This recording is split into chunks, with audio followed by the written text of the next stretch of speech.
Boa tarde, pessoal. Aulinha de história, História do Paraná. Hoje nós finalizaremos a apostila do Paraná, tá bem? Então nós paramos na página 36, a revolta de Porecatu.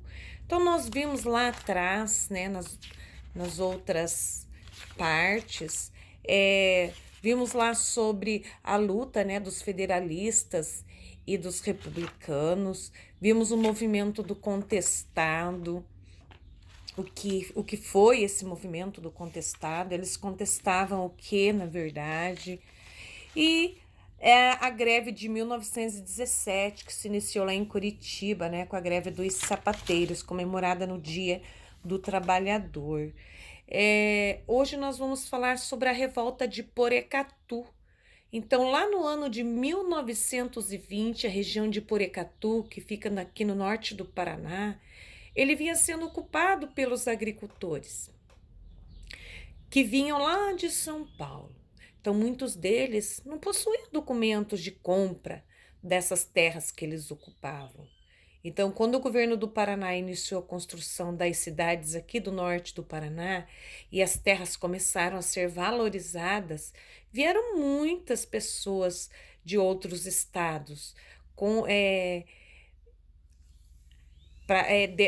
as companhias, né, de colonização e também de grileiros. Sabe quem eram os grileiros? Então vocês estão percebendo aqui que eles falaram assim, que as pessoas que ocupavam as terras do Paraná, né, que eles vinham de São Paulo e ocupavam as terras do norte do Paraná, eles não tinham documentos dessas terras. Então o que que acontecia? Ó, os falsificadores de documentos, que eram chamados de grileiros, eles falsificavam os documentos. Sabe o que que eles faziam? Eles pegavam documentos para ficar com aspecto envelhecido, para fazer de conta que eles eram donos das terras. Sabe por quê? As pessoas nessa época, eles não sabiam ler, não sabiam escrever, e aí eles chegavam e passavam a conversa nos pequenos proprietários das terras, sabe? Mentia para eles poderem assinar esse documento. E esse documento, na verdade, estava dando a posse da terra para ele. Tá? Ele mentia para a família, chegava lá na família e inventava uma história que eles precisavam assinar e eles, como eram pessoas simples, assinavam sem saber o que era. Daí esse homem que era chamado de grileiro, ele colocava esse documento dentro de gavetas com grilos. Os grilos faziam xixi em cima desse papel e o papel ficava com aspecto amarelado, envelhecido. Então o homem acabava pegando a posse da terra dessas famílias aqui para ele, tá? E eles nem sabiam o que eles estavam fazendo. Daí, como ele tinha um documento com a posse e o papel parecia envelhecido, parecia que ele já tinha essas terras já há muitos e muitos anos, ele vendia para os grandes fazendeiros, aonde os fazendeiros chegavam e expulsavam essas famílias das terras deles e eles acabavam perdendo. Olha só que judiação, né? Então, olha lá, ó, os falsificadores dos documentos são chamados de grileiros porque deixavam papéis em gavetas cheias de grilos. Esses animais soltavam substâncias que deixavam os papéis amarelados com aparência envelhecida. Assim, os agricultores analfabetos assinavam papéis que transferiam o direito de posse aos grileiros, pensando que estavam regularizando a posse das suas terras. Já com o título de propriedade de falsários, vendiam a terra para empresas de colonização. Olha que judiação. Das empresas de colonização, né, dos grandes proprietários chegavam e expulsavam as famílias e eles saíam sem ter lugar para viver. E quando as empresas de colonização chegavam às terras, aqueles agricultores que viviam na região há muitos anos e não possuíam documentos de propriedade, tinham que deixá-las. E então, por volta de 1940, muitos agricultores foram despejados, foram enganados e decepcionados com os governantes. Eles se revoltaram contra as empresas de colonização e as autoridades, que enviaram policiais para combater os revoltosos. Os conflitos relacionados a tal situação duraram muitos anos. Então, vocês perceberam que no Paraná, nessa época, 1920 até aí 1940, quantos conflitos aconteceram, nas terras paranaenses, as pessoas querendo tomar posse das terras paranaenses. Vamos para a página 38. Agora aqui vai ter exercício para vocês fazerem. Então, nós vamos ler agora aqui um texto, tá? Para vocês poderem responder esses exercícios aqui e esse daqui para poder finalizar, tá bom? E aí a professora depois passa a resposta para vocês.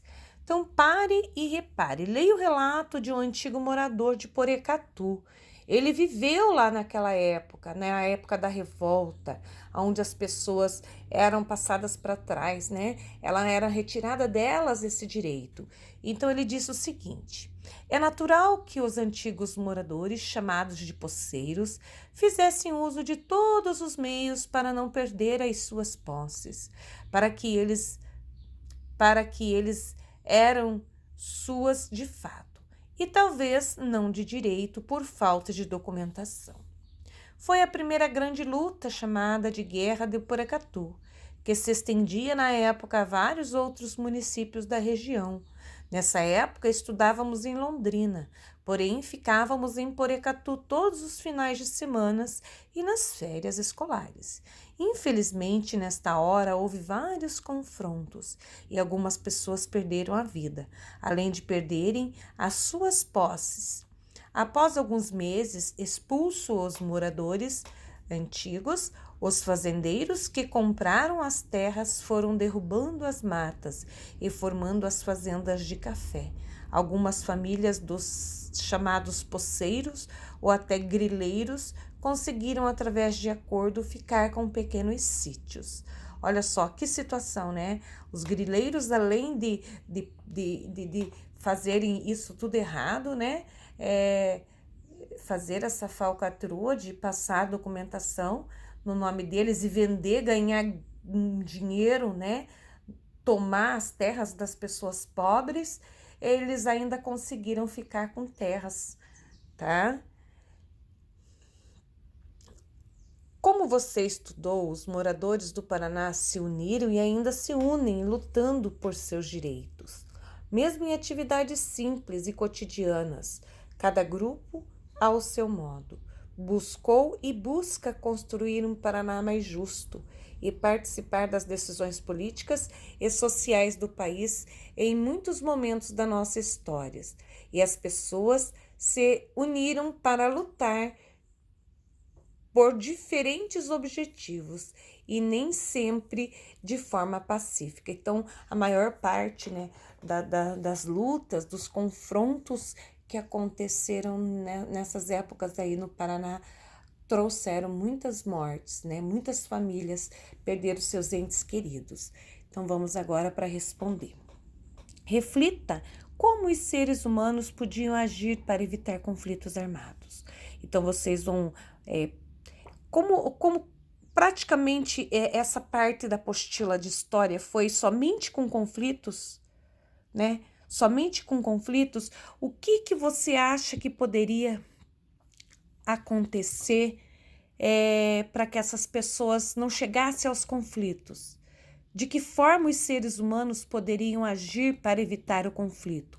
Então, aqui vocês vão somente desenhar, é tirinha, não precisa ter conversa, tá? É só tirinha. Então, o que vocês podem fazer? As pessoas dialogando, as pessoas conversando, Através do diálogo, quem sabe as coisas não seriam diferentes. Aqui, reflita sobre os problemas existentes no município onde você mora e pense em soluções para ele. Verifique, por exemplo, se existem problemas sociais no bairro que você mora. Faça uma lista desses problemas. Em seguida, proponha a melhor forma de atingir os seus objetivos. Depois vocês vão registrar aqui. Então, quais os problemas que existem no seu bairro ou na sua cidade? Se no seu bairro falta iluminação pública, você vai colocar aqui. Falta iluminação pública, falta esgoto, falta ruas limpas, falta ruas calçadas, saneamento básico, enfim. tudo que falta, ou na sua rua ou no seu bairro, pode colocar aqui. O que pode ser feito? Então, para cada problema, você tem que colocar uma solução. Então, se está faltando energia elétrica, a solução? Pedir auxílio para a comunidade ou para o prefeito para solucionar o problema. Tá. Existem terrenos sujos? A professora está dando exemplo. Tá? Terrenos sujos aí no seu bairro? Pedir a solução para os donos de terrenos ou para as pessoas. Enfim, tudo que você colocar que existe problemas, você vai colocar a solução que poderia ser feita. Tá? Agora aqui você vai fazer, são pequenos tópicos que vocês vão colocar, né? Porque em diversos momentos a população paranaense teve que lutar pela conquista de melhores condições de vida para defender o seu território e para garantir os direitos. Esses movimentos ocorreram por motivos diversos, distintos, e reuniram diferentes grupos de pessoas. Então, o que vocês vão colocar aqui? O Cerco da Lapa aconteceu em que ano? Movimento do Contestado aconteceu em que ano? Greve de 1917 aconteceu em que ano? Revolta de Porecatu aconteceu em que ano? Tá. Qual é o objetivo do Cerco da Lapa? Qual que é o principal objetivo? São respostas curtas. Qual o principal objetivo do movimento do contestado? Qual o principal objetivo da greve de 1917? Qual o principal objetivo da revolta de Porecatu? Aqui, o resultado do movimento do Cerco da Lapa, qual foi o resultado? Movimento do contestado, qual foi o resultado? Greve de 1917, qual foi o resultado? E revolta de Porecatu, qual foi o resultado? Então, façam com capricho, logo mais estarei enviando o gabarito para vocês.